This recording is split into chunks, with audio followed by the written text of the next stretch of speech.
நம்ம பாடிக்கு தேவையான முக்கியமான விட்டமின். ஆனா நம்ம பாடியால ப்ரொடியூஸ் பண்ண முடியாது. அப்படி ஒரு விட்டமின் தான் விட்டமின் சி.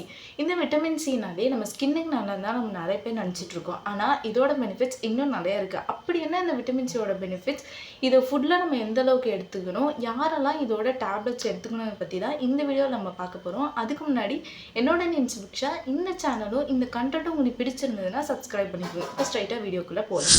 ஸோ ஃபர்ஸ்ட் இந்த விட்டமின் சியோட பெனிஃபிட்ஸ் என்னங்கிறது ரொம்பவே ஷார்ட்டா பார்த்தரலாம். ஃபர்ஸ்ட் பெனிஃபிட் என்னன்னா நம்ம ஹார்ட்டுக்கு இது எந்த அளவு ஹெல்ப் பண்ணுதுன்னா நம்ம ஹைப்பர் டென்ஷனை கம்மி பண்ணியோ ஸ்ட்ரோக் வராமலும் ப்ரிவென்ட் பண்ணுறதுக்கு இந்த விட்டமின் சி ரொம்பவே ஹெல்ப்ஃபுல்லாக இருக்குது. ரெண்டாவது முக்கியமான பெனிஃபிட் என்னன்னா இது அயன் அப்சார்ப் பண்ணுறதுக்கு ரொம்பவே ஹெல்ப்ஃபுல்லாக இருக்குது. அதனால ஆல்ரெடி உங்களுக்கு அனிமியா இருந்தாலோ இல்லை ஃபியூச்சரில் அனிமியா வராமல் இருக்கும்னு நினச்சாலோ இந்த விட்டமின் சி உங்களுக்கு ரொம்பவே யூஸ்ஃபுல்லாக இருக்குது. மூணாவது ரொம்ப முக்கியமான பெனிஃபிட் என்ன கொலாஜன் சிந்தசிஸ். இதனால நம்ம ஸ்கின்னுக்கு ரொம்பவே நல்லது. இல்லை எனி கைண்ட் ஆஃப் கம் ப்ராப்ளம்ஸோ டீ ப்ராப்ளம்ஸோ இருந்தாலோ இல்லை எனி கைண்ட் ஆஃப் வூண்ட் இருந்தாலோ அதை சீக்கிரமாக ஹீல் பண்ணுறதுக்கு ரொம்பவே ஹெல்ப்ஃபுல்லாக இருக்கும். நாலாவது முக்கியமான பெனிஃபிட் என்ன நம்ம இம்யூனிட்டி பவரை ரொம்பவே பூஸ்ட் பண்ணிவிடும்.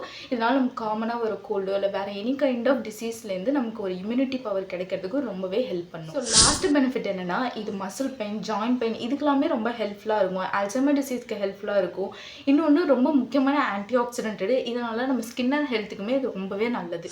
இப்படிப்பட்ட இந்த விட்டமின் சி நம்ம டெய்லி எடுத்துக்கூடிய ஃப்ரூட்ஸ்லேயே நமக்கு தாராளமாக கிடைக்கும். என்னென்ன மாதிரி ஃப்ரூட்ஸில் கிடைக்குன்னா guava, lemon, strawberry, orange, papaya இந்த மாதிரி ஃப்ரூட்ஸ்ல எல்லாம் தாராளமாகவே நமக்கு இந்த விட்டமின் சி கிடைக்கும் நமக்கு. பட் இந்த ஃப்ரூட்ஸ்லாம் எவ்வளோ குவான்டிட்டியில் எடுத்துக்கிட்டால் நமக்கு தேவையான அளவுக்கு விட்டமின் சி கிடைக்குங்கிறத நான் இங்கே ஸ்க்ரீனில் ஆட் பண்ணுறேன். ஸோ இவ்வளோ குவான்டிட்டியில் நீங்கள் ஒரு நாளைக்கு நீங்கள் எடுத்துக்கிட்டிங்கன்னா உங்களுக்கு தேவையான அளவுக்கு விட்டமின் சி கிடைக்கும். டே டு டே லைஃப்பில் இவ்வளோ ஃப்ரூட்ஸ் உங்களால் எடுத்துக்க முடியல நீங்கள் விட்டமின் சி டேப்லெட்ஸ் எடுத்துக்கலாம்.